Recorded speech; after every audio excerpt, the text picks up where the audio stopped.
This is Pike, Anchor Point, Alaska. Grab a book for us.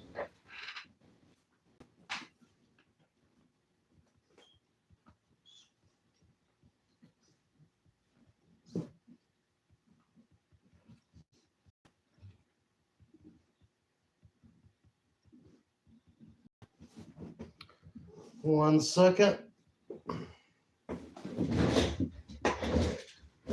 I'm going to read some more Seraphim Rose for us tonight. Orthodoxy and the Religion of the Future by St. Seraphim Rose.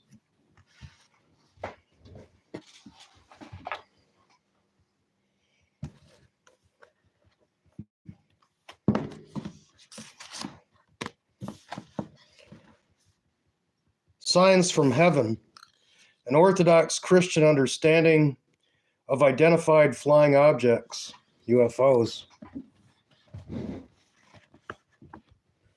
The post-World War II decades that have witnessed the astonishing increase of Eastern religious cults and influence in the West have also seen the beginning and spread of a parallel phenomenon which, although at first sight it seems totally unrelated to religion, on closer examination turns out to be just as much a sign of the post-Christian age as the new religious consciousness as the Eastern cults. This phenomenon is that of the unidentified flying objects, which have supposedly been seen in almost every part of the world since the first flying saucer was spotted in 1947. Human credulity and superstition, which are no less present today than at any time in human history, have caused this phenomenon to be connected to some degree with the crackpot fringe of the cult world. But there has also been a sufficiently serious and responsible interest in it to produce several government investigations and a number of books by reputable scientists. These investigations have come to no positive result in identifying the objects as physical reality. However, the newest hypothesis made by several scientific investigators in order to explain the phenomenon actually seem to come closer to a satisfactory explanation than other theories that have been proposed in the past.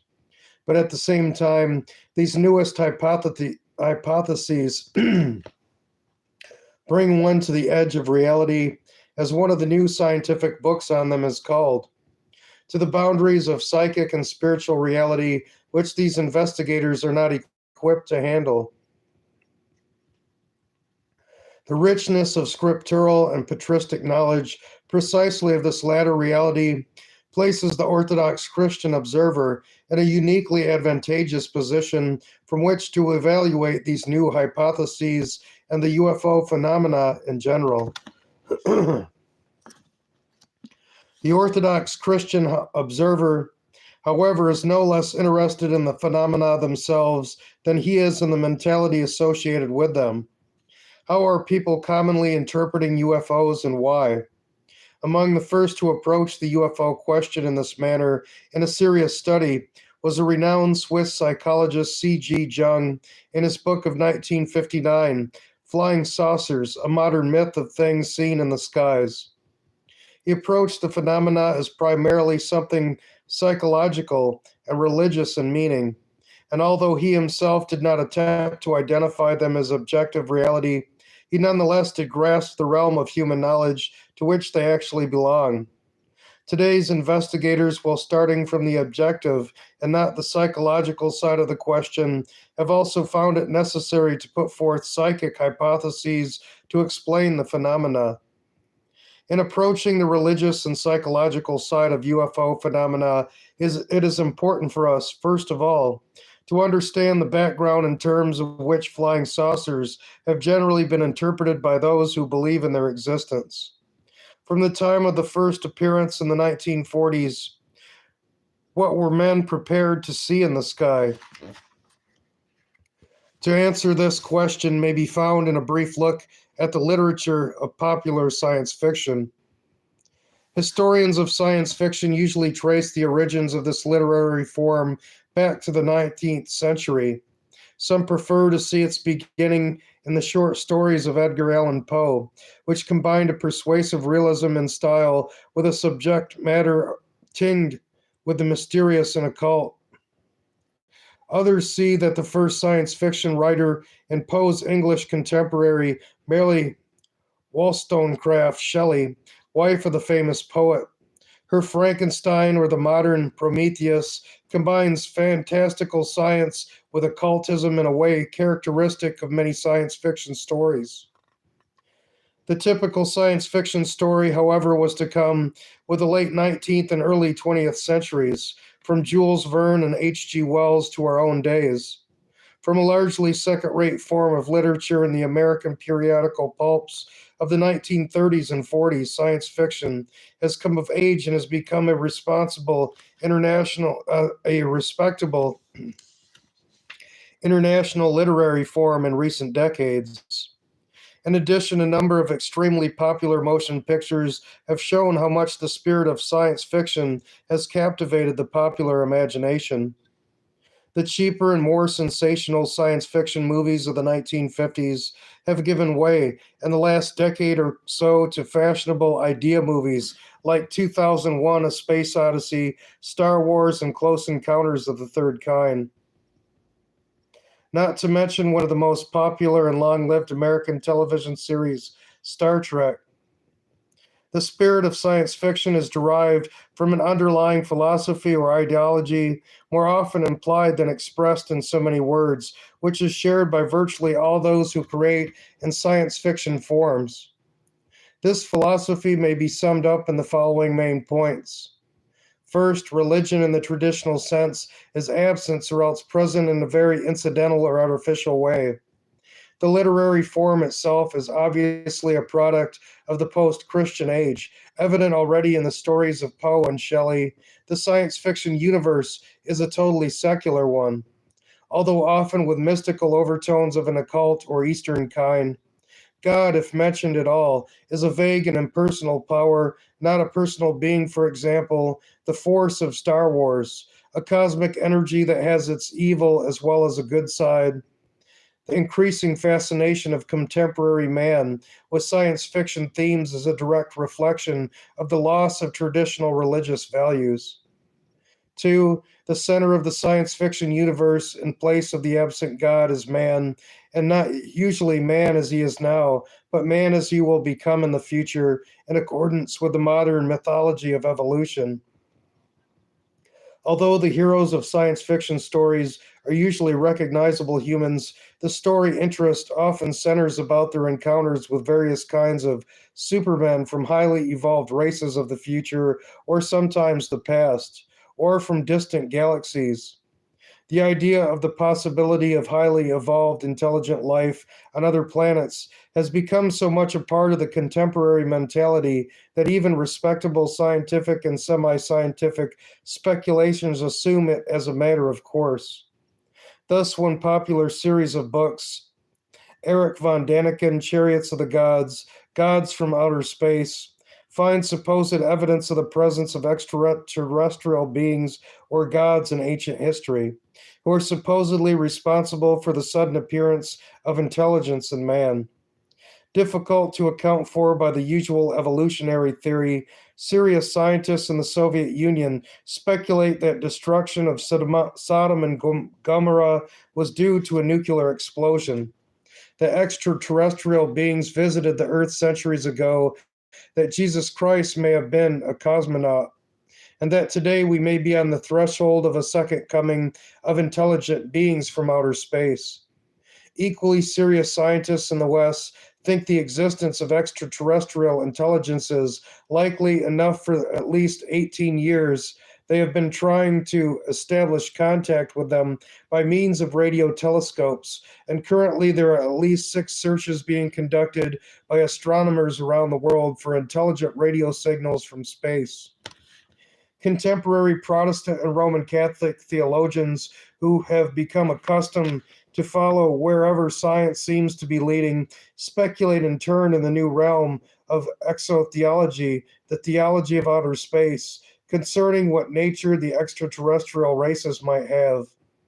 It can hardly be denied that the myth behind science fiction has a powerful fascination, even among many learned men of our day. The future evolved beings in science fiction literature are invariably seen as having outgrown the limitations of present day humanity, in particular, the limitations of personality. Like the god of science fiction, man also has become strangely impersonal. In Arthur C. Clarke's Childhood's End, the new race of humans has the appearance of children but faces devoid of personality. They are about to be guided into yet higher evolutionary transformations on the way to becoming absorbed in the impersonal overmind. In general, the literature of science fiction, in direct contrast to Christianity, but exactly in accordance with some schools of Eastern thought, sees evolutionary advancement and spirituality in terms of increased impersonality. 3. The future world and its humanity are seen by science fiction ostensibly in terms of projections from the present day scientific discoveries. In actuality, however, these projections correspond quite remarkably to the everyday reality of occult and overtly demonic experience throughout the ages. Among the characteristics of the highly evolved creatures of the future are communication by mental telepathy, ability to fly, materialize and dematerialize, transform the appearances of things, or create illusionary scenes and creatures by pure thought. Travel at speeds far beyond any modern technology, to take possession of the bodies of earthmen, and to be expounding of a spiritual philosophy which is beyond all religions and holds promise of a state where advanced intelligences will no longer be dependent on matter. All these are standard practices and claims of sorcerers and demons. A recent history of science fiction notes that a persistent aspect of the vision of science fiction is the desire to transcend normal experience through the presentation of characters and events that transgress the conditions of space and time as we know them.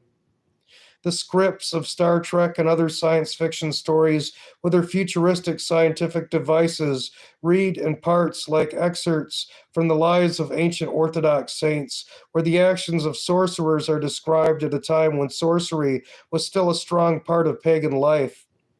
Science fiction in general is usually not very scientific at all, and not really very futuristic either. If anything, it is a retreat to the mystical origins of modern science, the science before the age of the 17th and 18th century Enlightenment, which was much closer to occultism. The same history of science fiction remarks that the roots of science fiction, like the roots of science itself, are in magic and mythology. Present day research and experiments in parapsychology point to a future connection of science with occultism, a development with which science fiction literature is in full harmony. Science fiction in the Soviet Union is just as popular as in the West, although its development has been a little different, has exactly the same themes as Western science fiction. In general, metaphysical themes in Soviet science fiction, which labors under the watchful eye of the materialist censors, come from the influence of Western writers or from direct Hindu influence, as in the case of the writer Ivan Efremov. The reader of Soviet science fiction, according to one critic, emerges with a vague ability to distinguish the critical demarcations between science and magic, between scientist and sorcerer, between future and fantasy. Science fiction, both East and West, says the same writer, like other aspects of contemporary culture, all confirm the fact that the higher stage of humanism is occultism. 4. Almost by its very nature as futuristic, science fiction tends to be utopian. Few novels or stories actually describe a future perfect society, but most of them deal with the evolution of today's society into something higher, or the encounter with an advanced civilization on another planet, with the hope or capability of overcoming today's problems and mankind's limitations in general. And Efremov's and other Soviet science fiction Communism itself becomes cosmic and begins to acquire non materialistic qualities, and the post industrial civilization will be Hindu like. The advanced beings of outer space are often endowed with savior like qualities, and the landings of spacecraft on Earth often herald apocalyptic events, usually the arrival of benevolent beings to guide men in their evolutionary advancement. In a word, the science fiction literature of the 20th century is itself a clear sign of the loss of Christian values and the Christian interpretation of the world.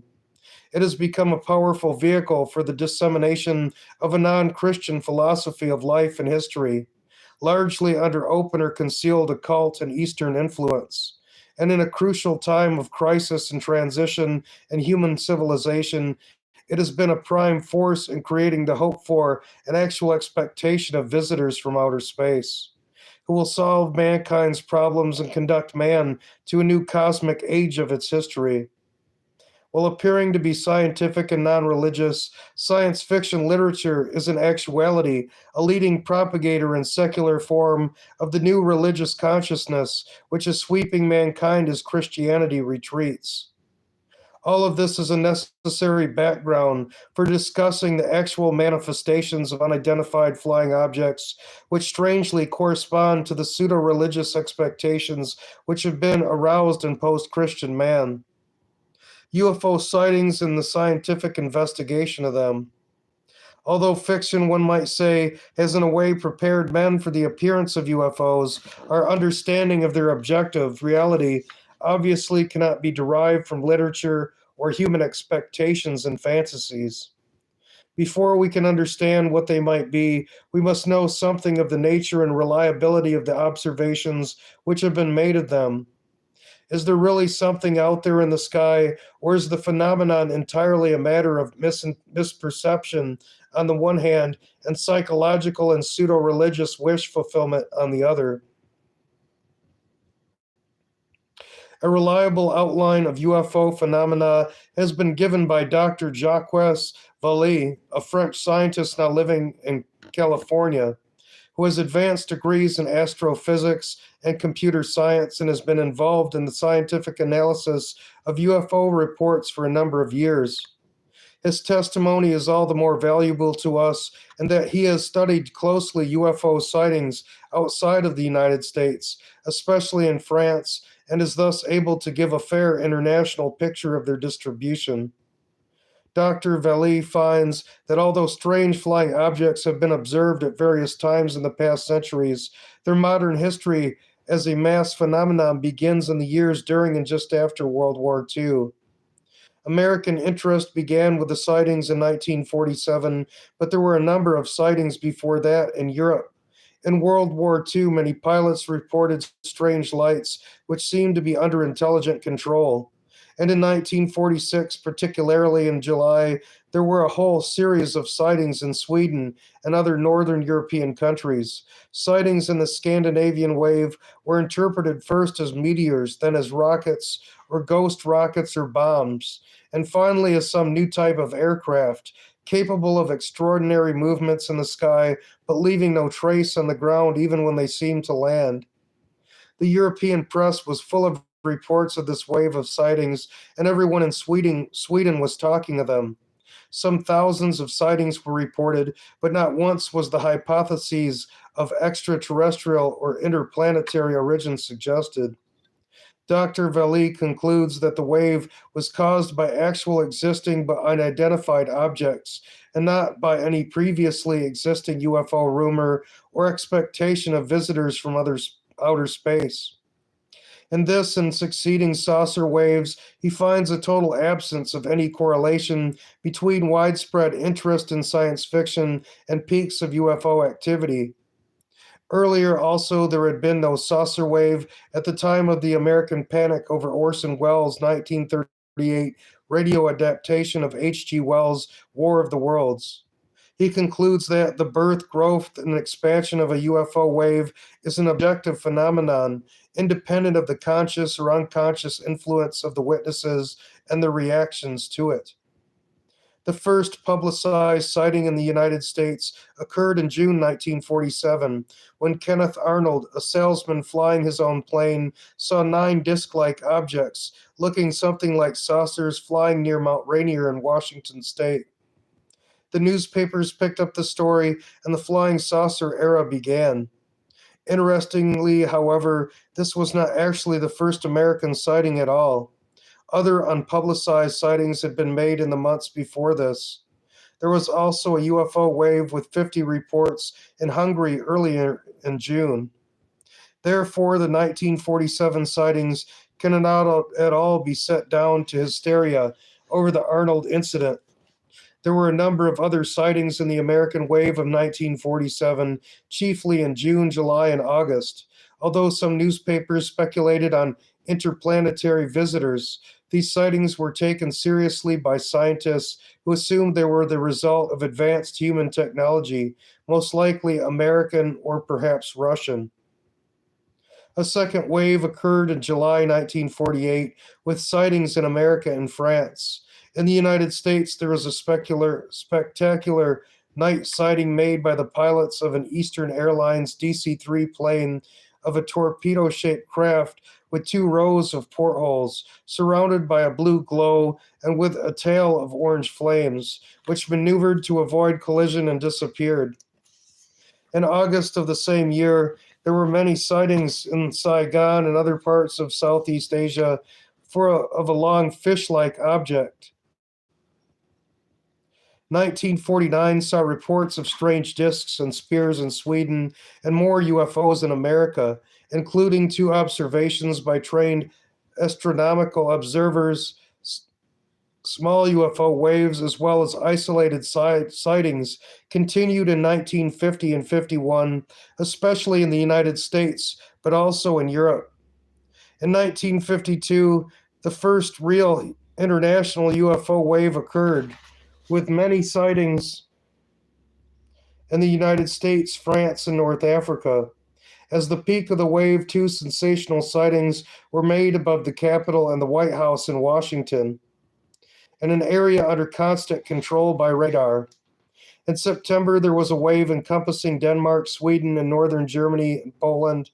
And at the same time in France, the first UFO landing was reported, together with a description of little men.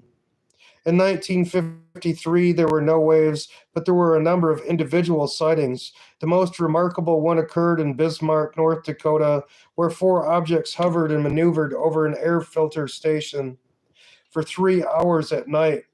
An official report of this event consisted of several hundred pages with accounts from many witnesses, mainly pilots and military personnel. 1954 saw the largest international wave yet. France was literally inundated with sightings, with dozens of reports every day in September, October, and November. In the French wave, the problems facing a serious scientific investigation of UFO phenomena are all well demonstrated. The phenomenon was so intense, the impact on public opinion so deep, the newspapers' reactions so emotional that scientific reflexes were saturated long before a serious investigation could be organized. As a result, no scientist could risk his reputation by studying openly a phenomenon so emotionally distorted. French scientists remained silent until the wave passed and died. During the French wave, the typical characteristics of later UFO encounters were often present. UFO landings with at least some circumstantial evidence of them, beams of light issuing from the UFO to the witness, stoppage of motors in the vicinity of sightings, strange small beings in diving suits, serious psychic and physical harm to witnesses. Since 1954, many sightings have been made every year in various countries, with major international waves in 1965, 67, and in 1972 and 73. Sightings have been especially numerous and profound in their effects in South American countries. The best known government investigation of UFOs was that undertaken by the United States Air Force shortly after the first American sightings in 1947. This investigation, known from 1951 on as Project Blue Book, lasted until 1969 when it was abandoned on the recommendation of the Condon Report of 1968. The work of a scientific committee led by a noted physicist of the University of Colorado. Close observers both of Blue Book and the Condon Committee, however, had noted that neither of them took UFO phenomenon seriously and that their main occupation was more the public relations task of explaining away mystifying aerial phenomena in order to calm public fears about them.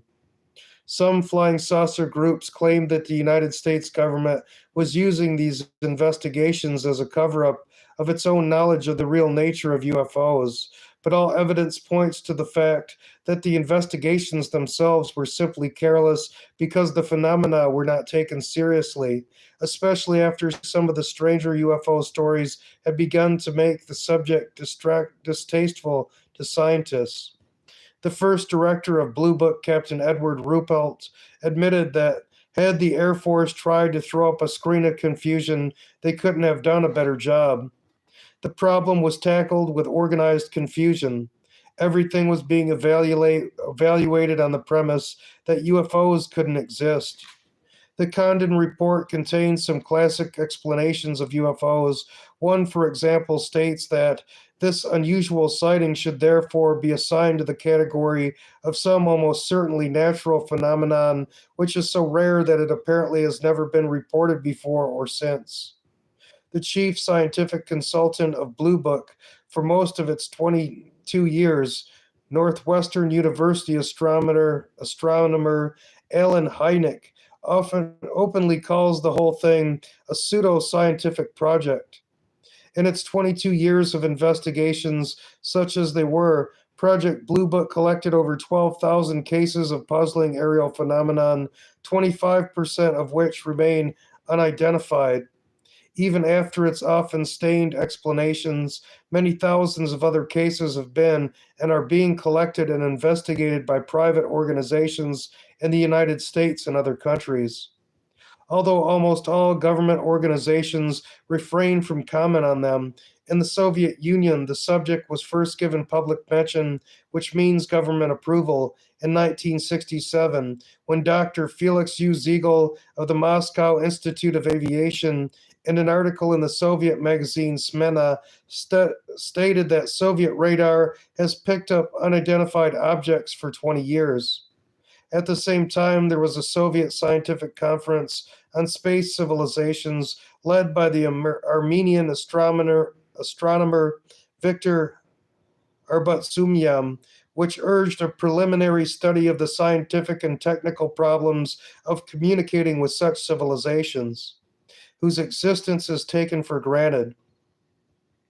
The next year, however, the subject of UFOs became once more forbidden in the Soviet Union, and since then, Soviet scientists have told of their researches and hypotheses only unofficially to Western scientists. In the United States, the subject of UFOs remains somewhat off limits for military and scientific men. But in recent years, an increasing number, especially among younger scientists, have begun to take the subject seriously and come together to discuss it and suggest means of researching it. Doctors Hynek and Vallee speak of an invisible college of scientists who are now actively interested in UFO phenomena.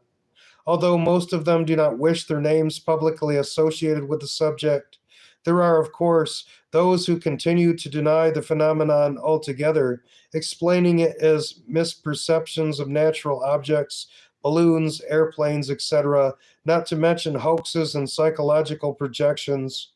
One of these, Philip Klass, takes delight in debunking UFOs, investigating some of the sightings and finding them to be either natural phenomenon or frauds.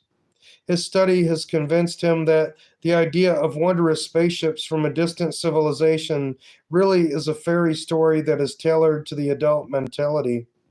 Such hard-headed investigators, however, usually restrict themselves to cases where actual physical proof of a UFO has been left. The so-called close encounters of the second kind, as we shall see below. and even staunch defenders of their reality are forced to admit that there is very little of this even in the most convincing UFO sightings. The one thing that has persuaded a number of scientists in recent years to take the phenomenon seriously is not the physical proof of them, but the fact that many serious and reliable people have seen something which cannot be explained and which often has a powerful effect on them. Dr. Hynek writes of his investigation, invariably I've had the feeling that I was talking to someone who was describing a very real event. To him or her, it represented an outstanding experience, vivid and not at all dreamlike, an event for which the observer was usually totally unprepared, something soon recognized as being beyond comprehension. This combination of the often intense reality of the experience of encountering a UFO, especially in the close encounters, and the almost total lack of physical evidence of it makes the investigation of UFOs by nature not chiefly an examination of physical phenomenon, but more an investigation of the human reports of it, their credibility, consistency, etc. Already, this places the investigation somewhat in the realm of psychology, and it is enough to tell us that the approach solely in search of physical proof is an inadequate one. However, Mr. Class's opinion of the wondrous spaceships are a fairy story for adults is perhaps also not far from the truth. One thing is the observations made of UFOs, and quite another is the interpretation which people give of theirs or others' observations. The former could be real, and the latter a fairy story, or a myth of our times. Dr. Hynek has done much to remove some of the common misconceptions about UFO sightings. Thus, he makes it clear that most UFO sightings are not reported by cultists, unstable, or uneducated people. The few reports made by such people are usually easily identified as unreliable and not further investigated. But the most coherent and articulate reports come from normal, responsible people, often with scientific training, who are genuinely surprised, or shocked by their experience and simply don't know how to explain it. The stronger the experience and the closer the UFO is seen, the less willing the witnesses are to report it at all. UFO records are a collection of incredible tales told by credible persons, as one Air Force general has remarked. There can be no reasonable doubt that there is something beyond the many thousands of serious UFO reports. 6 kinds of UFO encounters.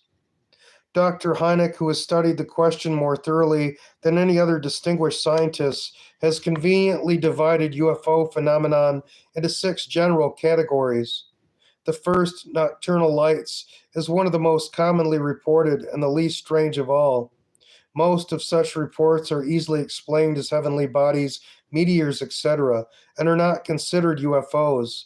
Truly puzzling nocturnal lights, those that remain unidentified, which seem to display intelligent action but are not explainable as ordinary aircraft, are often seen by multiple witnesses, including police officers, airplane pilots, and airport tower operators. The second category of UFOs is daylight discs, whose behavior is close to that of the nocturnal lights. These are the original flying saucers, and in fact, almost all of the identified sightings in this category are of discs which vary in shape from circular to cigar shaped. They are often metallic in appearance and are reported as capable of extremely rapid starts and stops and high speed, as well as maneuvers such as sudden reversals of direction and motionless hovering that are beyond the capability of any present aircraft. There are many purported photographs of such discs, but none of them is very convincing, owing to the distance involved and the possibility of trick photography. Like nocturnal lights, UFOs in this category are almost always reported as being totally noiseless, and sometimes 2 or more of them are seen. The third category is that of radar visual reports, that is, radar sightings that are confirmed by independent visual observation, radar by itself being subject to various kinds of misperceptions. Most of these cases occur at night, and the best cases involve simultaneous sightings by airplanes, sometimes purposely dispatched to follow the UFO at fairly close range. In these cases, the UFO always outmaneuvers the airplane, sometimes following it, and finally disappears in a burst of speed up to 4,000 miles per hour and more. Sometimes, as in categories 1 and 2, the object seems to divide and become two or more distinct objects, and sometimes clear visual sightings of such objects by pilots in the air are not picked up by radar at all. Sightings in this category, just as in the first two, last from between a few minutes to several hours. A number of cases in the first three categories are well documented, with numerous reliable experience and independent witnesses. Still, any one case, as Dr. Hynek notes, might be caused by some extremely unusual set of circumstances and not by some new and totally unknown phenomenon. But when many well-documented cases, all similar to each other, accumulate, the chances that they are all unusual misperceptions of familiar objects becomes very small. This is why serious UFO investigators are now concentrating on a collection of a number of well-documented cases, and the comparison of numbers of reliable testimonies already begins to show definite patterns of UFO activity. The emotional response of those who have witnessed UFOs of the first three categories is one of simple perplexity and puzzlement. They have seen something whose behavior seems totally unexplainable, and they are left with a tantalizing desire to see it just a little closer. Only in a few cases, generally involving pilots who have tried to pursue the unidentified objects, has something like real fear been experienced at the encounters with something that seems intelligently directed and possessing a technology in advance of anything known today. In cases involving close encounters, on the other hand, the human response becomes much deeper and the psychic side of the phenomena more pronounced. Close encounters of the first kind, CE1, are sightings of a luminous object at close range, about 500 feet or less, the light being sometimes very bright and casting luminescence on the ground below. When the shape of the object is described, it is generally stated to be oval, sometimes with a dome on top, and the lights are often described as rotating, usually in counterclockwise direction. The objects often hover close to the ground without sound or occasionally with a humming sound, sometimes moving close to the ground over considerable distances, and eventually taking off extremely rapidly, soundlessly, and usually straight up. There are numerous multiple witness accounts of such close encounters. These accounts are invariably quite similar to each other, as though it is indeed one and the same object or similar objects that is being observed in all well documented cases. Typically, these cases occur at night in sparsely settled areas, and there are a small number of witnesses for each sighting, an average of 3 to 4 in the cases examined by Dr. Hynek. Close encounters of the first kind are always awesome and often frightening, but leave no visible marks. Witnesses are usually so overwhelmed by the experience that they neglect to take photographs of the object even when a camera is nearby. Typical of the effect on witnesses is the comment in a 1955 UFO report. I can assure you, once anyone has seen an object such as this so closely for a period of even 1 minute, it would be etched into their memory for all time. The Hynek UFO report, page 145. The experience is so unusual that witnesses are often not believed when they report it, a fact that causes many to report it only confidentially, after many years or not at all. The experience is intensely real to those who experience it, but largely unbelievable to others. A typical close encounter of the first kind involved two Portage County, Ohio deputy sheriffs in 1966. About 5 a.m. on the morning of April 16th, after stopping to investigate a parked car on a country road, they saw an object as big as a house ascending to treetop level about 100 feet. As it approached the deputies, it became increasingly bright, illuminating the area all around, then stopped and hovered over them with a humming sound. When it moved away, they pursued it for some 70 miles into Pennsylvania at speeds of up to 105 miles an hour. Two other police officers saw the object clearly at a higher elevation before it went straight up and disappeared about dawn. Congressional pressure forced Project Blue Book to investigate this case. It was explained as an observation of Venus, and the officers who saw it were subjected to considerable ridicule in the press, leading to the breakup of one officer's family and the ruin of his health and career. The UFO Experience, page 114 through 24. Personal tragedies of this kind among people who have close encounters with UFOs are so common that they should definitely be included in the typical characteristics of this phenomenon. Close encounters of the second kind, CE2, are essentially similar to CE1 experiences, with one difference that they leave some striking physical and or psychological effect of their presence. These effects includes marks on the ground, the scorching or blighting of plants and trees, interference with electrical circuits causing radio static, and the stoppage of automobile engines, discomfort to animals as evidenced by strange behavior, and effects on humans which include temporary paralysis or numbness, a feeling of heat, nausea, or other discomfort, temporary weightlessness, sometimes causing levitation, sudden healing of sores and pains, and various psychological and physical after effects, including strange marks on the body.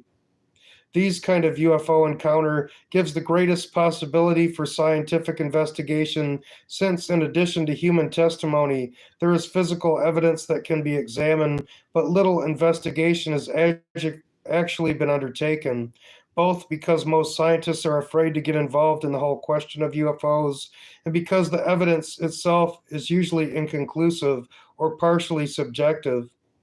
One catalog has been compiled of over 800 cases of this type in 24 countries, the Hynek UFO Report. No actual piece of a UFO has ever been authenticated, however, and the markings left on the ground are often as baffling as the sightings themselves. The most frequent marking left on the ground after a sighting, the UFO itself, has been either on the ground or just above it, is a burned, dehydrated, or depressed area in the shape of a ring, usually 20 to 30 feet in diameter and 1 to 3 feet thick. These rings persist for weeks or months, and the interior of the ring and sometimes the whole circle is reported to be barren for a season or two after the sighting. A few chemical analysis of the soil in such rings have produced no definite conclusions as to the possible origin of this condition. Close encounters of the second kind often happen to persons during the night in isolated sections of road. In many similar cases, a glowing object lands in a field nearby or on the road in front of an automobile or truck. The engine and headlights on the automobile fail, and the occupants become terrified until the UFO leaves, often shooting suddenly straight up without a sound. The engine of the vehicle then can operate again and often comes on by itself. The strangest of all UFO reports are those that deal with close encounters of a third kind. That is, UFO experiences involving animated beings, occupants, or humanoids.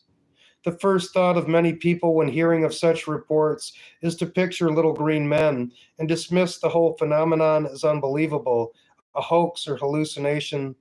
However, the success of recent American science fiction film named precisely for this category of UFO phenomenon, Close Encounters of the Third Kind, for which Dr. Hynek served as a technical consultant, together with the evidence of Gallup poll in the 1974 that 54% of those who are aware of UFOs believe that they are real, and 46% of all those interviewed believe in intelligent life on other planets. The percentage today would certainly be greater. Point to the rapidly increasing acceptance by contemporary men of the possibility of actual encounters with non-human intelligences. Science fiction has given the images, evolution has produced the philosophy, and the technology of the space age has supplied the plausibility for such encounters. Astonishingly, these encounters actually to be occurring today, as attested by the evidence of many believable witnesses. Of crucial importance, therefore, it is the interpretation that must be made of these occurrences. Is the reality behind them an actual contact with visitors from outer space, or is this only an explanation provided by the spirit of the times for contact of a different kind altogether? As we shall see below, today's scientific investigations of UFOs have already asked these questions. Dr. Hynek admits his own repugnance to face the possibility of CE3 experiences. To be frank, I would gladly omit this part if I could without offense to scientific integrity. The UFO experience, page 158. However, since his aim is scientific objectivity, he finds it impossible to ignore the well documented cases from believable witnesses of this strange phenomenon. Of nearly 1,250 close encounters reported in a catalog by Dr. Jacques Vallée, 750 report the landing of a craft, and more than 300 of these reports humanoids in or about the craft. One third of all these multiple witness cases. In one humanoid case, which occurred in November 1961, in one of the northern plain states in the USA, four men were returning from a hunting trip late at night when one of the men noticed a flaming object coming down, as if it were an airplane crashing about a mile up the road from them. When they reached the site of the crash, all four men saw a silo shaped craft in a field sticking in the ground at an angle, with four seemingly human figures standing about it. This was at a distance of about 150 yards. They flashed a light on one of the figures, who was about 4.5 feet high and wearing what looked like white coveralls. He made a gesture to the men to stay back. After some hesitation, still thinking it was a plane crash, they went to a nearby town for a police officer, and when they returned, they saw only some small red lights, something like automobile lights. They drove into the field with the officer and followed the lights, only to discover that they suddenly disappeared, leaving no tracks whatsoever, despite the muddiness in the field. After the puzzled officer left, the men again saw the silo coming down out of the sky with a reddish glow. Instantly after the object landed, two figures were visible next to it. A shot was fired, although none of the men admitted to firing it, and one of the figures was hit in the shoulder with a thud and spun around and down to his knees.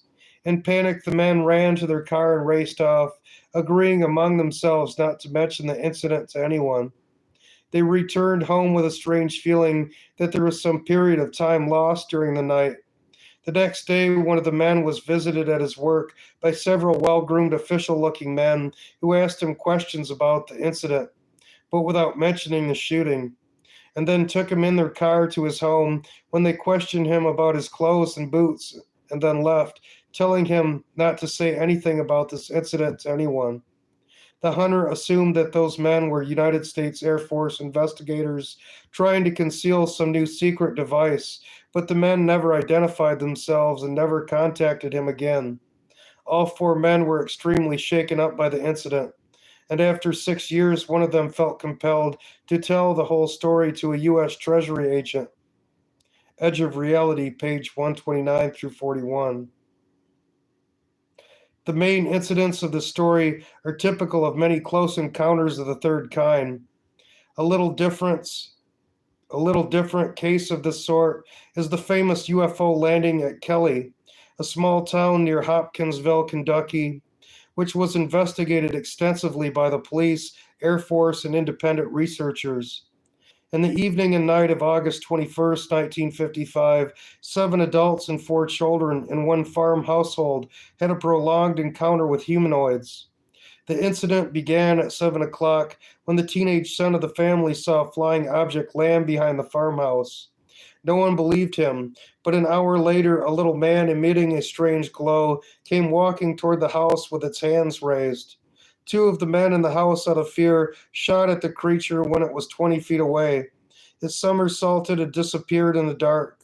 Soon another similar creature appeared at a window. They again fired at it, and it disappeared. Going outside, the men shot at another creature with a claw-like hand, which they saw on the roof. Still another on a tree nearly floated to the ground when it was shot. Other creatures were also seen and hit, or perhaps the same creatures reappearing. But the men saw the bullets seem to ricochet off them and have no real effect. The sound was like shooting into a bucket. After firing 4 boxes of shells with no effect, all 11 people, thoroughly terrified, drove to the Hopkinsville police station. The police arrived at the farmhouse after midnight and made a thorough search of the premises, finding a few unusual markings and seeing several strange meteors that came in the direction of the farmhouse, but discovering no creatures. After the police left, the creatures reappeared, causing more consternation in the household.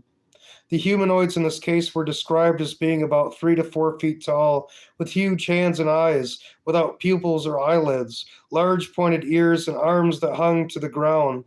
They seemed to have no clothing but to be nickel plated. They approached the house always from the darkest side and did not approach when outside lights were turned on. Dr. Hynek sharply distinguishes between close encounters of a third kind and contactee cases. Contactees have repeated encounters with UFO beings, often bringing pseudo religious messages from them about highly evolved beings on other planets who are about to come to bring peace on Earth, and are often connected with UFO religious cults. Ordinary CE3 experiences, on the other hand, are in general very similar to other close encounters. They occur to people of similar occupations and reliability and are just as unexpected and produce the same kind of shock at the sight of something so unbelievable. The occupants who are seen, usually from a little distance, are often reported as picking up samples of earth and rocks, showing a seeming interest in human installations and vehicles, or repairing their own craft. The humanoids are described as having large heads with largely non human features, no eyes or large eyes widely spaced, small or no nose, a bare slit for a mouth, spindly legs, no neck. Some are reported to be of human size, others about 3 feet high. As in the Kelly Hopkinsville incident, recently a new catalog of over 1,000 CE3 cases has been compiled. There have been a number of cases seriously reported by seemingly reliable people of abductions by UFO occupants, usually for purposes of testing. Almost all evidence of these cases, if we exclude contactees, has been obtained by regressive hypnosis. The experience is so traumatic to the witnesses that the conscious mind does not remember it, and it is only some time later that such people agree to be hypnotized in order to explain some mysterious time loss in connection with their close encounter experience, the first part of which they do not remember.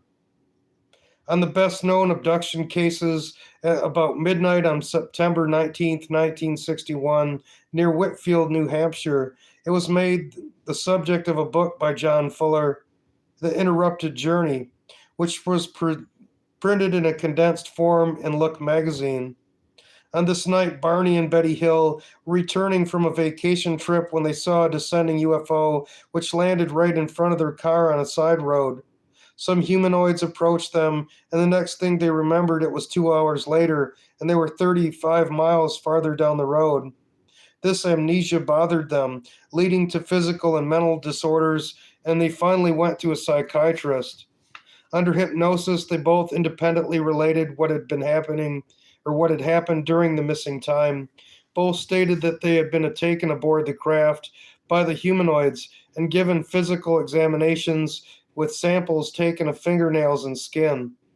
They were released after being given the hypnotic suggestion that they would remember nothing of the experience. Under hypnosis, they related the experience with great emotional disturbance. The UFO experience, page 178 through 84. In a similar case at 2:30 a.m. on December 3rd, 1967, a policeman in Ashland, Nebraska, saw an object with a row of flickering lights in the road, which took off in the air when he approached it. He reported a flying saucer to his superiors and went home with a strong headache, a buzzing noise in his ears, and a red welt below the left ear.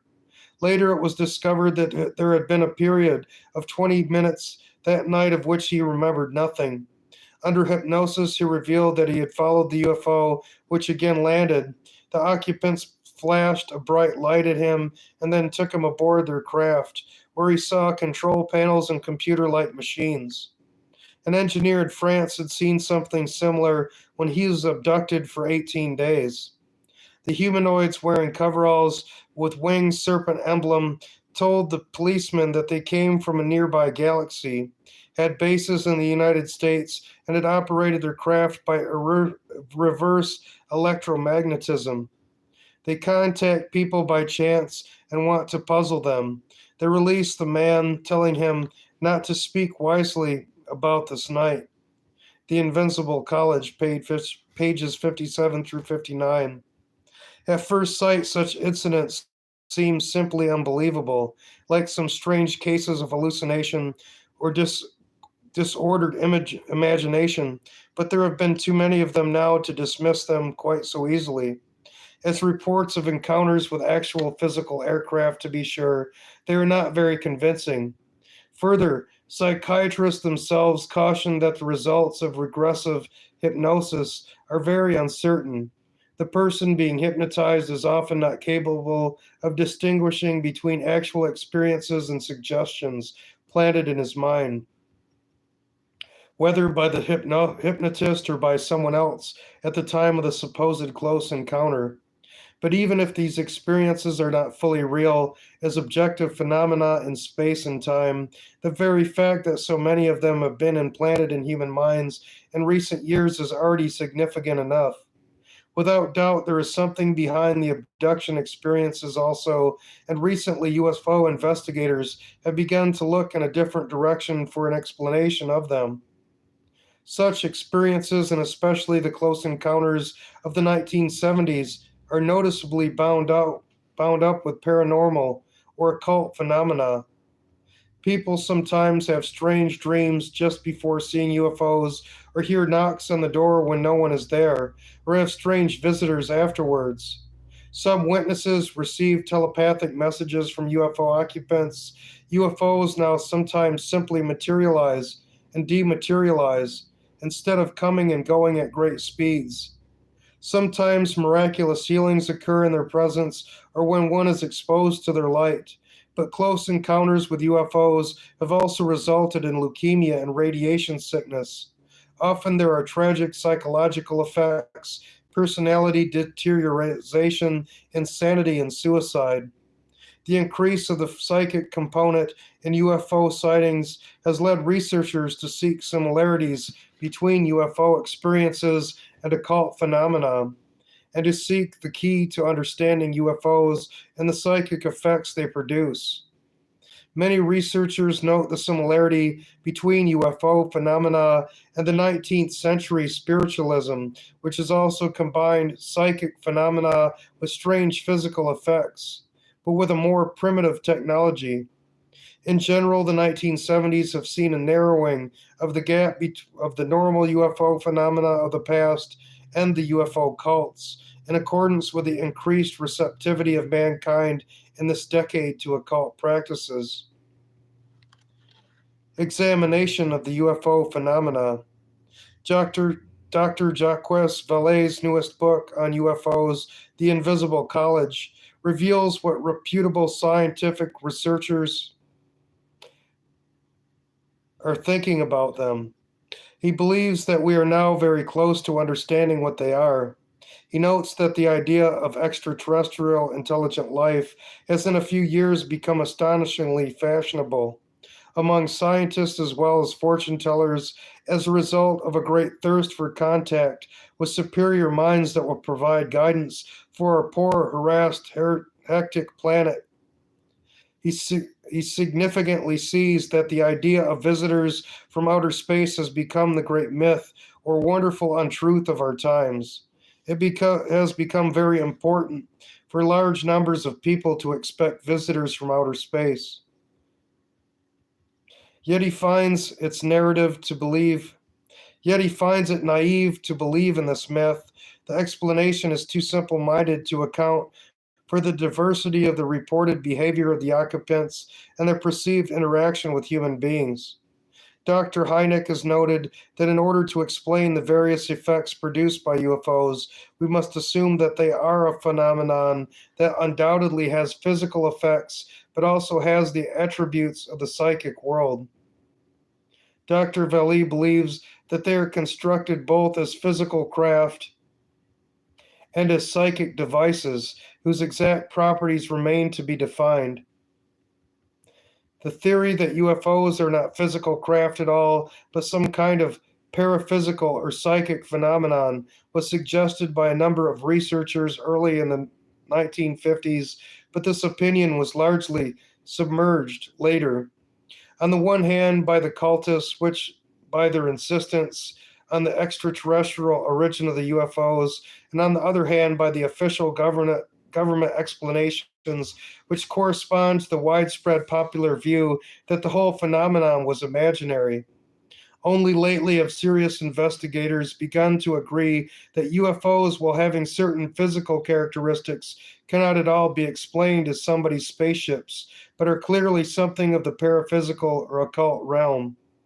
Why indeed are so many UFO landings precisely in the middle of roads? Why do such fantastically advanced craft often need repairs? Why do the occupants so often need to pick up rocks and sticks over and over again for 25 years and to test so many people if there are actually reconnaissance vehicles from another planet as the humanoids usually claim?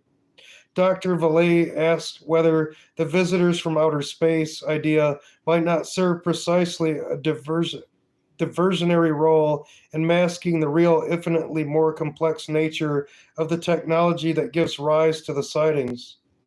He believes we are not dealing with successive waves of visitors from space, we are dealing with a control system. What takes place through close encounters with UFOs is control of human beliefs. With every new wave of UFOs, the social impact becomes greater. More young people become fascinated with space, with psychic phenomena, with new frontiers in consciousness. More books and articles appear changing our culture.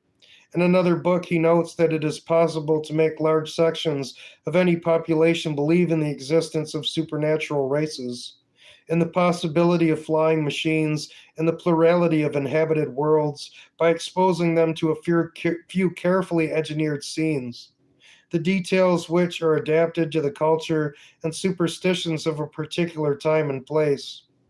An important clue in the meaning of these engineered scenes may be seen in an observation often made by careful observers of UFO phenomena, especially CE3 and contactee cases that are profoundly absurd or contain at least as much absurdity as rationality. Individual close encounters have absurd details, like the four pancakes given by a UFO occupant to a Wisconsin chicken farmer in 1961. More significantly, the encounters themselves are strangely pointless, without clear purpose or meaning. A Pennsylvania psychiatrist has suggested that the absurdity present in almost all UFO close encounters is actually a hypnotic technique. When a person is disturbed by the absurd or contradictory, and their mind is searching for meaning, they're extremely open to thought transference, to receiving psychic healing, etc. Vallée compares this technique to the irrational koans of Zen masters, and notices the similarity between UFO encounters and occult initiation rituals which open the mind to a new set of symbols. All these points to what he calls the next form of religion. Thus, UFO encounters are but a contemporary form of an occult phenomenon which has existed throughout the centuries. Men have abandoned Christianity and look for saviors from outer space, and therefore the phenomenon supplies images of spacecraft and space beings. But what is this phenomenon? Who is doing the engineering, and to what purpose? Today's investigators have already supplied the answers to at least the first two questions, although being without competence in the realm of religious phenomena, they do not fully understand the significance of what they have found. One investigator, Brad Steiger, an Iowa College professor, who has written several books on the subject, after a recent detailed study of the Air Force Blue Book files, concluded we are dealing with a multidimensional paraphysical phenomenon, which is largely indigenous to planet Earth. Canadian UFO Report, Summer 1977. Doctors Hynek and Valley have advanced the hypotheses of earthbound aliens to account for UFO phenomena and speculate on interlocking universes right here on Earth from which they might come, much as poltergeists produce physical effects while remaining themselves invisible. John Keel, who began his UFO investigation as a skeptic and is himself an agnostic in religion, writes the real UFO story as one of ghosts and phantoms and strange mental aberrations of an invisible world which surrounds us and occasionally engulfs us. It is a world of illusion where reality itself is distorted by strange forces which can seemingly manipulate space, time, and physical matter, forces which are almost entirely beyond our powers of comprehension. The UFO manifestations seem to be, by and large, merely minor variations of the age old demonological phenomenon. UFO's Operation Trojan Horse, popular, or pages 46 and 299. In a recent bibliography of UFO phenomena prepared by the Library of Congress for the United States Air Force of Scientific Research, the introduction states that many of the UFO reports now being published in the popular press recount alleged incidences that are strikingly similar to demonic possession and psychic phenomena which have long been known to theologians and parapsychologists. Most UFO researchers are now turning to the occult realm and to demonology for insight into the phenomena they are studying. Several recent studies of UFOs by evangelical Protestants put all this evidence together and come to the conclusion that UFO phenomena are simply and precisely demonic in origin. The Orthodox Christian investigator can hardly come to a different conclusion.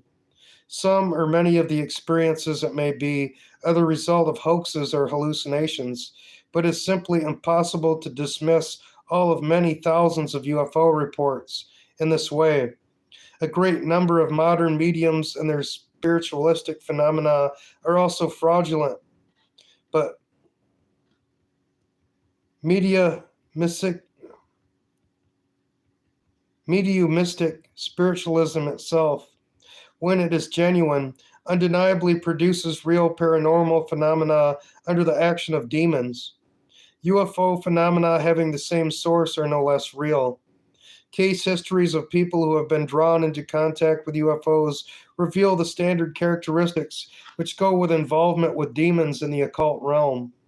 A police officer in Southern California, for example, began to see UFOs in June 1966 and thereafter saw them frequently, almost always at night. After one landing, he and his wife saw distinct traces of the UFO on the ground. During these weeks of tantalizing sightings, I became totally obsessed with the UFOs, convinced that something great was about to happen. I abandoned my daily Bible reading and turned my back on God as I began reading every UFO book that I could lay my hands on. Many nights I watched in vain, trying to mentally communicate with what I then thought were extraterrestrial beings, almost praying to them to appear and establish some sort of contact with me. Finally, he had a close encounter with a craft some 80 feet in diameter with rotating red, white, and green lights. It sped off and left him. That's an interesting choice of colors, white, red, and green. Those are flags of the countries that have dealing with the Antichrist. It sped off and left him still experiencing something great to happen, but nothing ever did happen. The UFOs ceased appearing, and in his frustration, he turned to alcohol, depression, thoughts of suicide, until his conversion to Christ ended this period of his life. People who have actually contacted the UFO beings have much worse experiences. The beings sometimes literally possess them and try to kill them when they resist. Such cases effectively remind us that Quite apart from the meaning of UFO phenomena as a whole, each UFO close encounter has a specific purpose of deceiving the individual who is contacted and leading him, if not to further contacts and spreading of the UFO message, then at least to personal spiritual confusion and disorientation. The most puzzling aspect of UFO phenomena to most researchers, namely the strange mingling of physical and psychic characteristics in them, is no puzzle at all to readers of Orthodox spiritual books, especially Lives of the Saints. Demons also have physical bodies, although the matter in them is of such subtlety that it cannot be perceived by men unless their spiritual doors of perception are open, whether with God's will, as is the case of holy men, or against it, as in the case of sorcerers and mediums.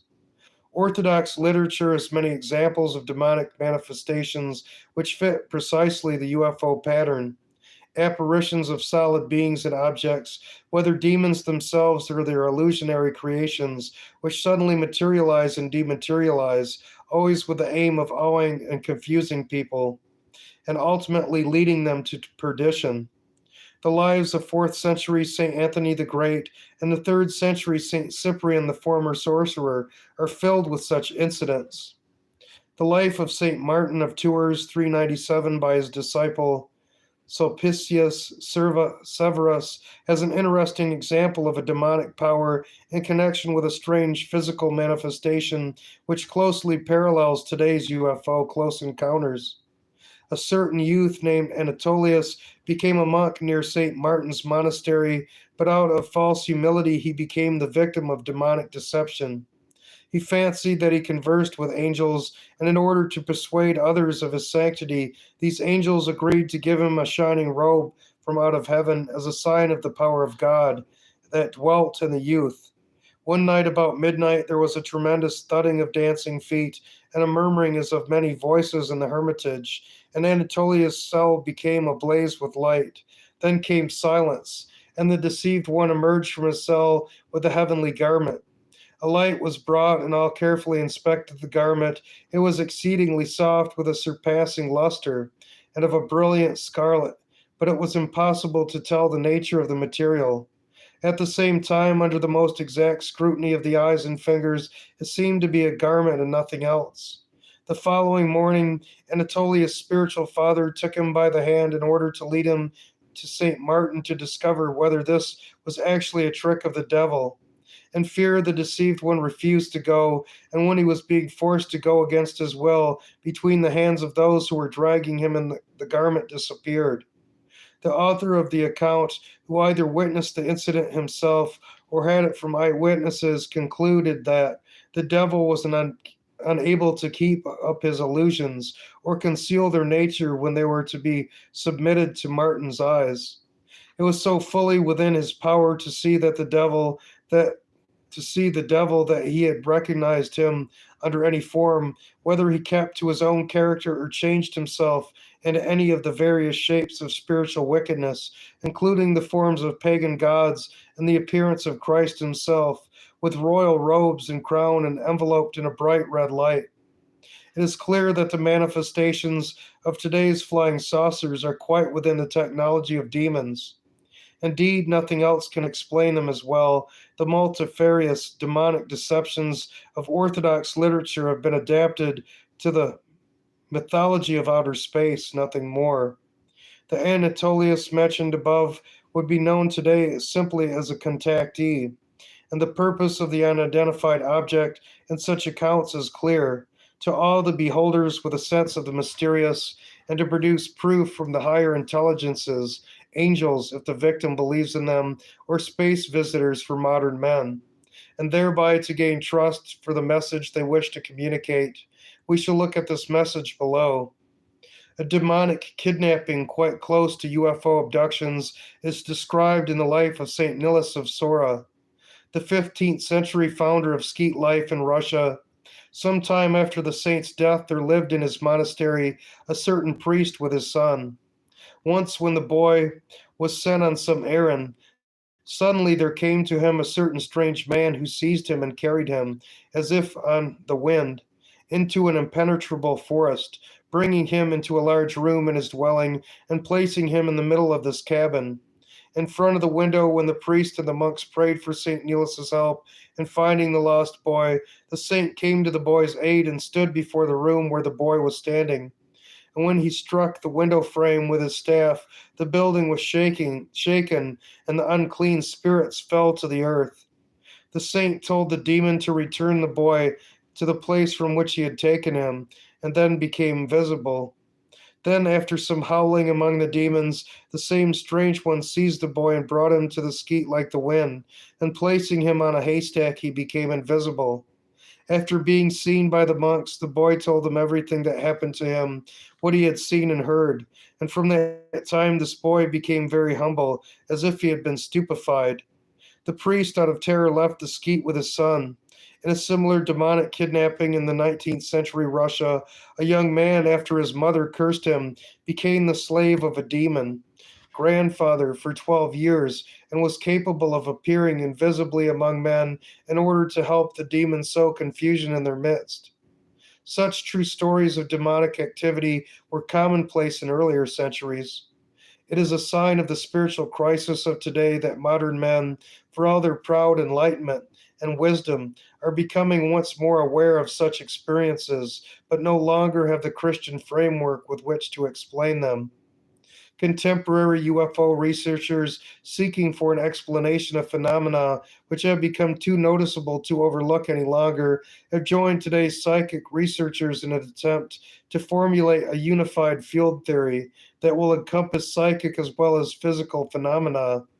But such researchers only continue the approach of enlightened modern men and trust their scientific observations to give answers in a spiritual realm that cannot be approached objectively at all, but only with faith.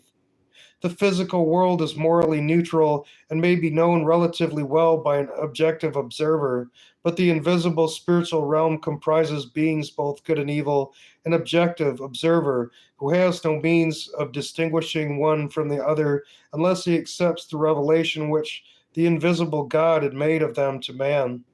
Thus, today, UFO researchers place the divine inspiration of the Bible on the same level as the satanically inspired automatic writing of spiritualism, and they do not distinguish between the actions of angels and those of demons. They know now, after a long period when materialistic prejudices reigned among scientists, that there is a non physical realm that is real, and they see its effects in UFO phenomena. But as long as they approach this realm scientifically, they will just as easily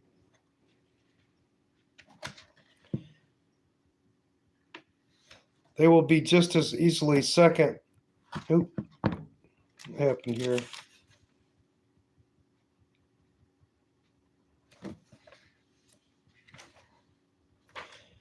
He will just as easily be deceived by the unseen powers as the most naive contactee.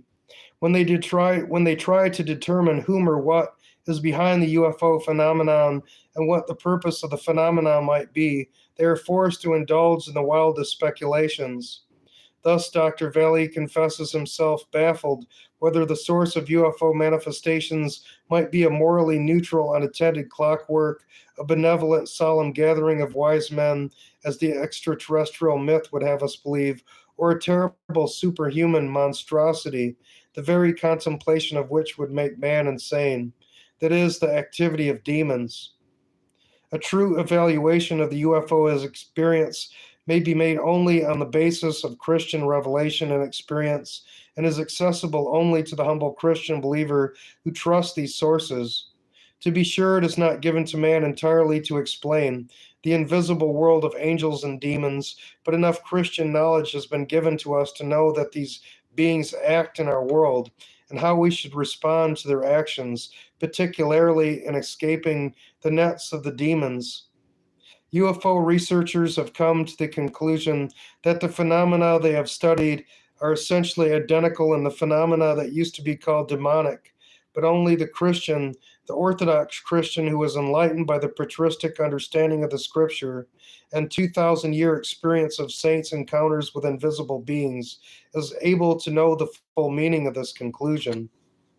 First, UFO phenomena are but part of an astonishing outpouring of paranormal events. What just a few years ago most people would have considered as miracles, Dr. Villey in The Invisible College expresses the secular appreciation of this fact. Observations of unusual events suddenly loom into our environment by the thousands, causing a general shifting of man's belief patterns, his entire relationship to the concept of the invisible. Something is happening to the human consciousnesses. The same powerful force that has influenced the human race in the past is again influencing it now. In Christian language, this means a new demonic outpouring is being loosed upon mankind. In the Christian apocalyptic view, see the end of this book, we can see that the power which until now has restrained the final and most terrible manifestation of demonic activity on earth has been taken away. 2 Thessalonians 2:7. Orthodox Christian government and public order, whose chief representative on earth was the Orthodox Emperor, and the Orthodox Christian worldview no longer exists as a whole, and Satan has been loosed out of his prison, where he was kept by the grace of the Church of Christ in order to deceive the nations and prepare them to worship Antichrist at the end of the age. Perhaps never since the beginning of the Christian era have demons appeared so openly and extensively as today. The visitors from outer space theory is but one of the many pretexts they are using to gain acceptance for the idea that higher beings are now to take charge of the destiny of mankind. Second, UFOs are but the newest of the metadumistic techniques by which the devil gains initiates into his occult realm. They are a terrible sign that man has become susceptible to demonic influence as never before in the Christian era. In the 19th century, it was usually necessary to seek out dark seance rooms in order to enter into contact with demons, but now one need only to look into the sky, usually at night. It is true. Mankind has lost what remained of a basic Christian understanding up to now, and now passively places itself at the disposal of whatever powers may descend from the sky. The new film, Close Encounters of the Third Kind, is a shocking revelation of how a superstitious post Christian man has become, ready in an instant to unquestioningly to believe and follow hardly disguised demons wherever they might lead. Third, the message of the UFOs is prepare for Antichrist, the savior of the apostate world is coming to rule it. Perhaps he himself will come in the air in order to complete his impersonation of Christ. Perhaps only the visitors from outer space will land publicly in order to offer cosmic worship to their master. Perhaps the fire from heaven will only be part of the great demonic spectacles of the last times. At any rate, the message for contemporary mankind is expect deliverance not from the Christian revelation and faith in an unseen God, but from vehicles in the sky. It is one of the signs of the last times that there shall be terrors and great signs from heaven. Luke 21:11.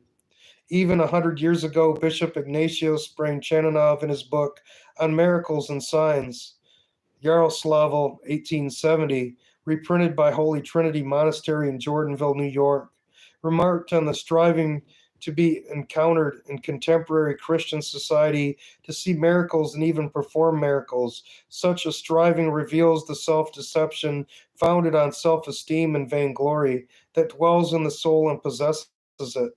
True wonder workers have decreased and grown extinct, but people thirst for miracles more than ever before. We are gradually coming near to the time when a vast arena is to be opened up for numerous and striking false miracles, to draw into perdition those unfortunate offspring of fleshly wisdom who will be seduced and deceived by these miracles. Of special interest to UFO investigators, the miracles of Antichrist will be chiefly manifested in the aerial realm, where Satan chiefly has his dominion.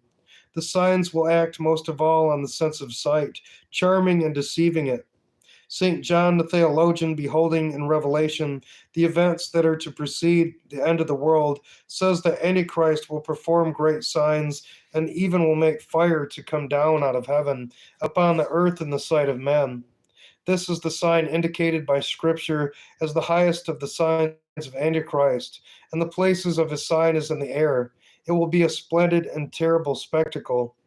St. Simeon, the new theologian for this region, marks that the struggler of prayer should quite rarely look into the sky out of fear of the evil spirits in the air who cause many various deceptions in the air.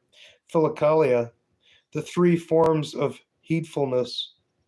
Men will not understand that the miracles of Antichrist have no good, rational purpose, no definite meaning, that they are foreign to truth, filled with lies, that they are a monstrous, malicious, meaningless play acting, which increases in order to astonish, to reduce to perplexity and oblivion, to deceive, to seduce, to attract by the fascination of a pompous, empty, stupid effect.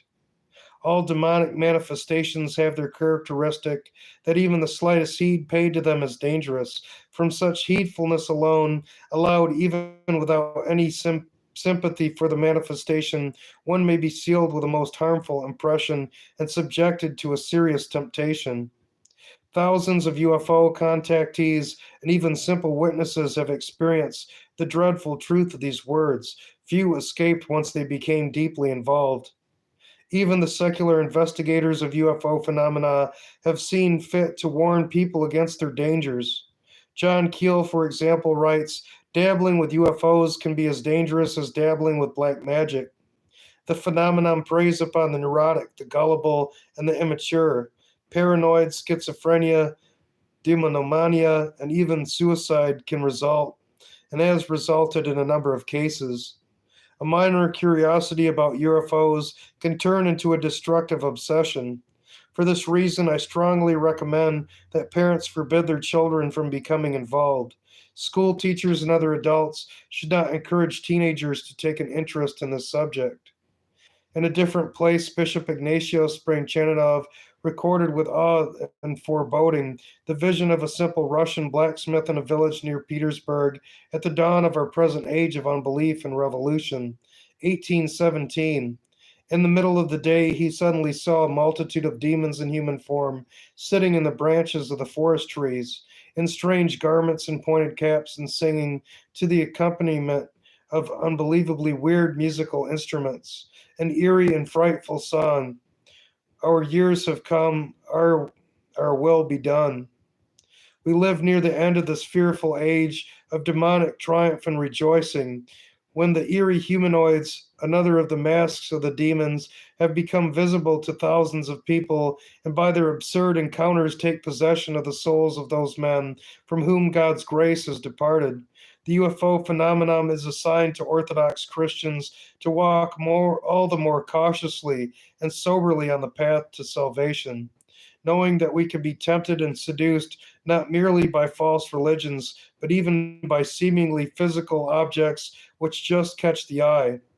In earlier centuries, Christians were very cautious about strange and new phenomena, knowing that the devil's wiles. But after the modern age of enlightenment, most people have become merely curious about such things and even pursue them, regulating the devil to a half imaginary realm. Awareness of the nature of UFOs, then, can be a help in awakening Orthodox Christians to a conscious spiritual life and a conscious Orthodox worldview that does not easily follow after the fashionable ideas of the times. The conscious Orthodox Christian lives in a world that is clearly fallen, both the earth below and the stars above, all being equally far from the lost paradise for which he is striving. He is part of a suffering mankind, all descended from the one Adam, the first man, and all alike in need of the redemption offered freely by the Son of God by his saving sacrifice on the cross.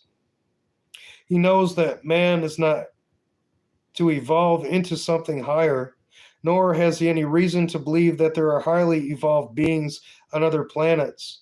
But he knows well that there are indeed advanced intelligences in the universe besides himself. These are of two kinds, and he strives to live so as to dwell with those who serve God, the angels, and avoid contact with the others who have rejected God and strive in their envy and malice to draw man into their misfortune, the demons. He knows that man, out of self love and weakness, is easily inclined to follow error and believe in fairy tales that promise contact with a higher state or higher beings without the struggle of Christian life. In fact, precisely as an escape from the struggle of Christian life, he distrusts his own ability to see through the deceptions of the demons and therefore clings all the more firmly to the scriptural and patristic guidelines which the Church of Christ provides for his life. Such a one has the possibility to resist the religion of the future, the religion of Antichrist, in whatever form it may present itself. The rest of mankind, saved by a miracle of God, is lost.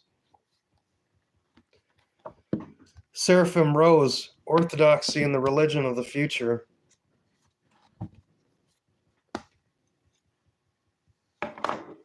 When I was a young man, I used to have a lot of buddies, and we'd try to play some music. I never really learned how to play the bass good. I kind of struggled at it for a while. But me and my buddy Ed were hanging out and learning how to play music one night. This was at my grandparents' farm in Michigan, where I grew up before coming to Alaska.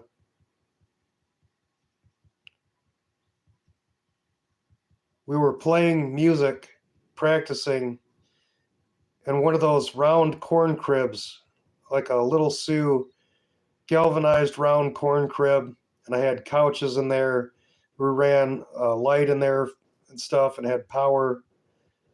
And it was kind of a place where we played music because the metal walls gave kind of ambience to the sound.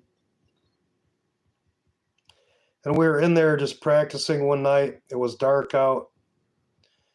It was sometime in July because the corn was green and tall. And we were in there for a while, and it was dark outside. We knew that we had friends that were going to come visit.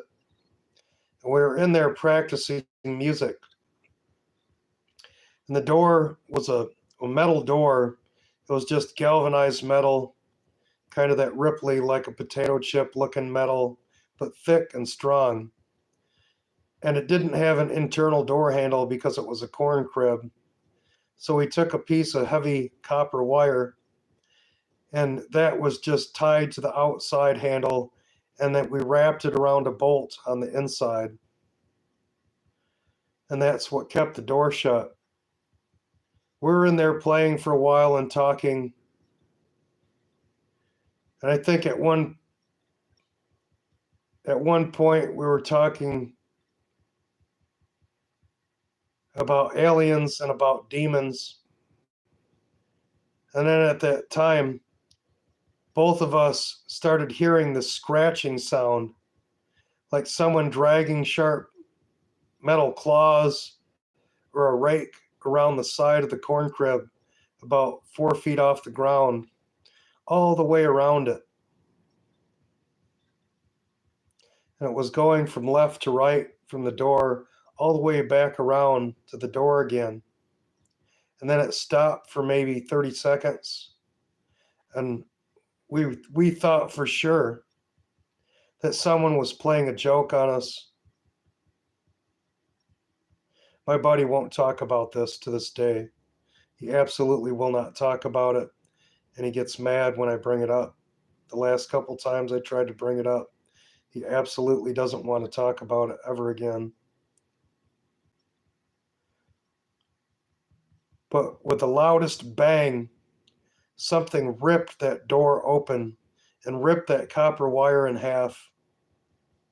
And I'm talking, this copper wire was about as thick as a pen. And it sounded like a gunshot when it ripped that copper wire in half and flung that door open. And what walked in was a creature that was all black. That was something about 9 feet tall. It stooped down to come inside the doorway, and it had a long tail that was flickering like a cat that had a spade on the tip of the tail, and its arms were long, and its fingers were long and came to black pointed tips.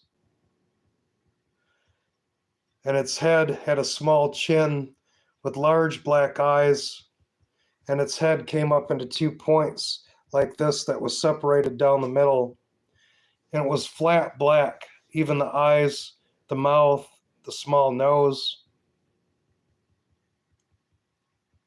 You could see the muscles under its black, flat black skin, very muscular legs, and its feet had large claws on the tips and on the back. And I'm not joking, this isn't a fake story. I'm not making this up. This is the honest truth. And as it was standing there looking back and forth at both of us, its tail kept flickering like that, like a snake, and every time the tip of the spade touched the metal, it sounded like metal on metal, making a loud scraping noise. And it stood there and looked at us both, and we were both terrified. We didn't say anything. We were so terrified. My friend Ed dropped his brand new black guitar out of his hand, and it fell and busted on the ground. Something he'd saved up for a couple years.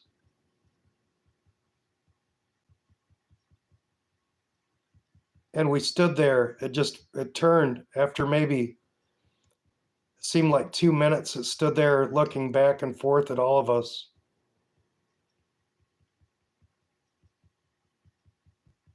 And I just tried to remember every feature of it. I can still remember every feature of its face. I can remember every muscle under its skin. I remember its fingers, every sinew, every facial feature. And it walked out.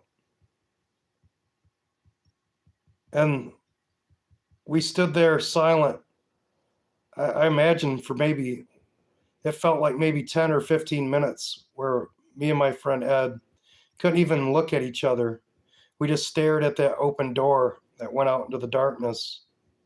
And the farmhouse was maybe 250, 300 feet away. And neither one of us felt like we wanted to go out and try to make that run to the farmhouse. And once we could talk again, we were like, what are we going to do? I think that was the exact thing that we said to each other at the same exact time. What are we going to do? I was like, I don't want to go out there. He's like, I'm not going out there. So we just stared at that door for the longest time. And finally, my friend Trevor pulled up. Finally, my friend Trevor pulled the car, and we jumped in the back seat. And my buddy, I think it was my buddy that yelled, "Get the out of here. I don't care where you go. Just drive away from here as fast as you can." And Trevor didn't know what was going on, but he knew for sure that me and Ed were absolutely in a state of terror. And he whipped that, I think it was a Biscayne, it had the push button shifter in it, whipped that thing around in the barnyard and went back up the driveway and out and down the road hauling ass.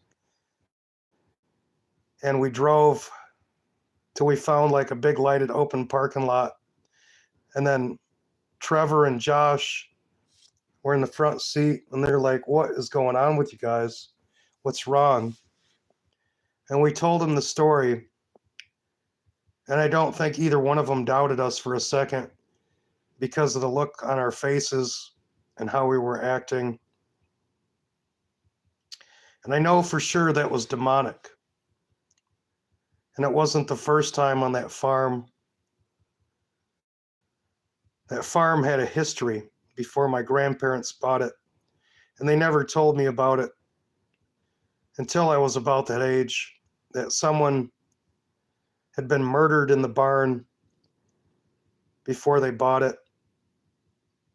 One of the neighbors that worked on the farm was pushed from the stairway in the top of the barn down the steps into the milk parlor and cracked his head open on the masonry wall, fieldstone wall in the milk parlor, and died in the floor. And nobody was sure who did it, and the murderer had never been caught. And every time I went into that barn by myself, even before that, I had weird things happen. The big wooden door that went to the silo, it sounded like someone was beating on it with a sledgehammer a few times when I went in there, and I ran out screaming. I was pushed through the floor of that barn one day when I was a little kid and landed in the gutter behind the cows that traveled out to the barnyard. And I was laying in the manure and being carried out to the thing that spits the manure out into the barnyard outside. And the farmhand had heard something and turned while he was milking the cows and saw me traveling past him and picked me up, and I was unconscious, and he ran with me out of that barn. My cousin Tara also had the same thing happen to her in that barn, where she came through the floor, even though it was a thick wooden floor, and smashed her head on a metal pipe that was over the side of the calf pen in the back of the barn and almost died. Me and 3 friends walked through that barn. It must have been a couple years after we saw the creature out there, and something was beating on the metal floor, the metal grates that covered the manure system on the front and the back of the milk parlor. And then we ran out into the barnyard, because this was after my grandfather had gotten rid of his cows, because there was something with the feed where they mixed firefighting chemicals with the feed. So the federal government came and killed off all the cows. We saw 2 great big luminescent green eyes look at us like flash across all the windows that went out to the barnyard. There was a row of maybe like 50 8-pane windows that looked out, and we watched the eyes looking at us travel across that were about a foot apart, and then it just flashed like a green glow, kind of eyes the color of the lettering on the shirt. So I know that was demonic. There was lots of bad things that happened on that farm. And I wish we would have had a priest back then that could have came and blessed that place and did an exorcism. And I hope whoever's living there now has that done.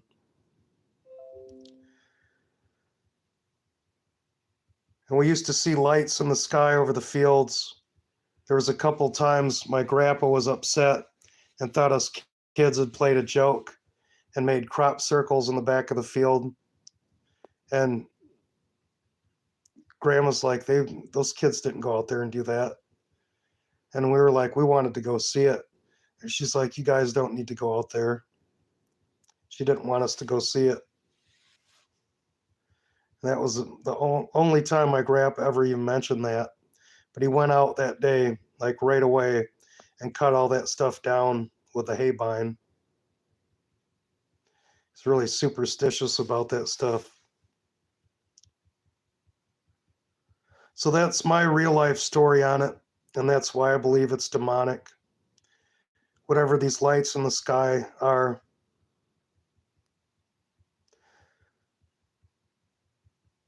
St. Isaac the Syrian was a stylite who was standing on a pillar praying, had the Antichrist appear to him as an angel and tried to call him off to the pedestal. And as he took a step forward, he realized that he was being tricked. And before he fell off the pillar to his death, he stopped and was saved through prayer. There's so many things in Scripture and in the lives of the saints that talk about these deceptions. I think I'll compile some of that in the future. We'll have a more in-depth talk about the delusion of the demons and the things that they're capable of. Because in the end times, Satan is going to do a lot of miracles, and a lot of people are going to be deceived. So I see, kind of went over time on that one. Goodness, almost 2 hours. But I hoped you liked that. I'll try to do more stories like this. So God bless you, brothers and sisters. I can't see the chat right now. It disappeared since my stream restarted several times. But I'll see you all again on the next one. God bless. Lord Jesus Christ, watch over my brothers and sisters, protect them from every demonic influence. Lord, give them discernment. Fill them with the light of the Holy Spirit. Strengthen their faith so that they may not be deceived. Protect them from all the fiery darts of the evil one that are craftily thrown against them. And Lord, protect them from all the snares that the evil one has laid for them and for all of us. Lord Jesus Christ, help us to walk in humility. And we thank you for all our joys and for our sorrows, for our friends and for our enemies. Lord Jesus Christ, have mercy on us and take us under the shelter of your wings, for we are weak. I'll see you on the next one. In the name of the Father, and the Son, and the Holy Spirit. Amen.